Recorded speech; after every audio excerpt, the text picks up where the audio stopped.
নিয়োগ কাৰিকৰী দক্ষতা বিকাশ আৰু উদ্যমিতা বিভাগৰ অধীনত যোৰহাট জিলা নিয়োগ বিনিময় কেন্দ্ৰৰ উদ্যোগত যোৰহাটৰ ঔদ্যোগিক প্ৰশিক্ষণ প্ৰতিষ্ঠানৰ প্ৰাংগণত ছাত্ৰ-ছাত্ৰী আৰু প্ৰশিক্ষাৰ্থীৰ বাবে বিনামূলীয়াকৈ কেৰিয়াৰ কাউন্সেলিং আৰু ভকেচনেল গাইডেন্স অনুষ্ঠান অনুষ্ঠিত কৰা হয়।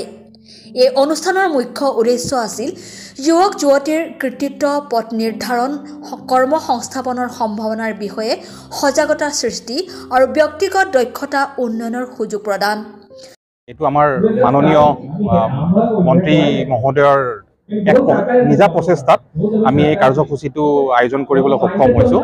ইয়াত তেওঁ আমাৰ নিয়োগ কাৰিকৰী আৰু দক্ষতা আৰু উদ্যমিতা বিভাগৰ অধীনত আজি যোৰহাট জিলা নিয়োগ বিনিময় কেন্দ্ৰই আজি এই কেৰিয়াৰ কাউন্সেলিং প্ৰগ্ৰেমটো অনুষ্ঠিত কৰিছে আজি যোৰহাট ঔদ্যোগিক প্ৰশিক্ষণ প্ৰতিষ্ঠানত।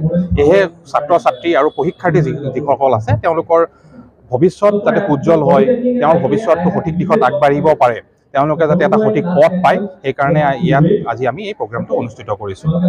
অতিথি হিচাপে আমাৰ ইয়াৰ স্থানীয় বিধায়ক হিতেন্দ্ৰ গোস্বামী ডাঙৰীয়াক আমি আমন্ত্ৰণ কৰিছিলোঁ। তেওঁ বিশেষ অসুবিধাৰ কাৰণত তেওঁ ইয়াতে আহিব নোৱাৰিলে আৰু ডিষ্ট্ৰিক্ট এডমিনিষ্ট্ৰেশ্যনৰ ফালৰ পৰা আমাৰ অতিৰিক্ত আয়ুক্ত শ্ৰী দীপময় চাকুৰীয়া ছাৰ আহি উপস্থিত হ'লহি। তেওঁ তাৰপিছত আমাৰ ইণ্ডাষ্ট্ৰী ডিপাৰ্টমেণ্ট জিএম ছাৰ আহিছিলে, শ্ৰী গৌতম দেৱনাথ ছাৰ। যিৰ মুখ্য কেৰিয়াৰ পৰামৰ্শদাতা হৈছে ডক্টৰ ধ্ৰুৱজ্যোতি গগৈ। তেওঁ টাটা কনচালটেঞ্চিৰ এজন HR এডমিন হয়। তেওঁক মুখ্য পৰামৰ্শদাতা হিচাপে ইয়াত আমন্ত্ৰণ জনোৱা হৈছে। এপ্ৰক্সিমেটলি 400 to 450 ষ্টুডেণ্ট ইয়াত প্ৰেজেণ্ট আছে। ষ্টুডেণ্ট আৰু ট্ৰেইনি কোৱা হয়। ইণ্ডাষ্ট্ৰিয়েল ট্ৰেইনিং ইনষ্টিটিউটৰ যিখিনি ষ্টুডেণ্ট আছে সিহঁতক ট্ৰেইনি কোৱা হয়। আছে তাৰপিছত প্ৰিন্স অফ ৱেলছৰ পৰা আমি ষ্টুডেণ্ট ইয়াত আনিছোঁ। তাৰপিছত কৰঙা উচ্চতৰ মাধ্যমিক বিদ্যালয়, চিনামৰা উচ্চতৰ মাধ্যমিক বিদ্যালয় আৰু গড়মূৰৰ শংকৰদেৱ বিদ্যা মন্দিৰৰ পৰা আমি ষ্টুডেণ্টখিনি ইয়াতে আনিছোঁ। ব্যৱস্থা কৰি দিছোঁ তেওঁলোকক। তেওঁলোকক আনিছোঁ আৰু আমি তাৰ প্ৰগ্ৰেমটো শেষ হোৱাৰ পিছত তেওঁলোকক আমি ড্ৰপ কৰিম স্কুলত। ইয়াত এতিয়ালৈকে 400 এপ্ৰক্সিমেট ষ্টুডেণ্ট প্ৰেজেণ্ট আছে এতিয়া সভাখনত। ভৱিষ্যতৰ লক্ষ্য নিৰ্ধাৰণৰ ক্ষেত্ৰত সঠিক দিশ প্ৰদান কৰাটো আছিল এই কাৰ্যসূচীৰ মূল লক্ষ্য।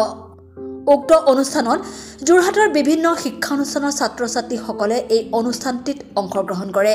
অংশগ্ৰহণকাৰীসকলৰ মনোবল বৃদ্ধি আৰু পথ প্ৰদৰ্শনৰ বাবে টাটা কনচালটেঞ্চি ধ্ৰুৱজ্যোতি গগৈ মুখ্য পৰামৰ্শদাতা হিচাপে উপস্থিত থাকি শিক্ষাৰ্থীসকলক মূল্যৱান পৰামৰ্শ দিয়ে।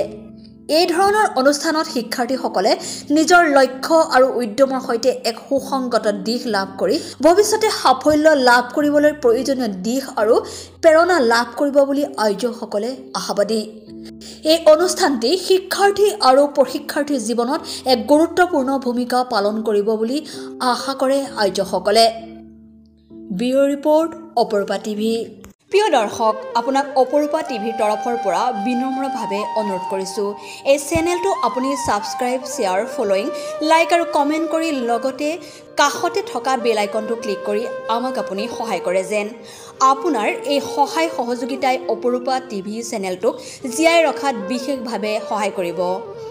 যদি আপুনি অপৰূপা টিভি চেনেলটোক ফেচবুক, ইউটিউব বা ইনষ্টাগ্ৰামত সদায় চাব বিচাৰে, তেন্তে আপুনি এতিয়াই চেনেলটো ফলোইং, ছাবস্ক্ৰাইব আৰু লাইক কৰি ওচৰতে থকা বেল আইকনটো বজাই দিয়ক আৰু অপৰূপা টিভিক সদায় উপভোগ কৰক।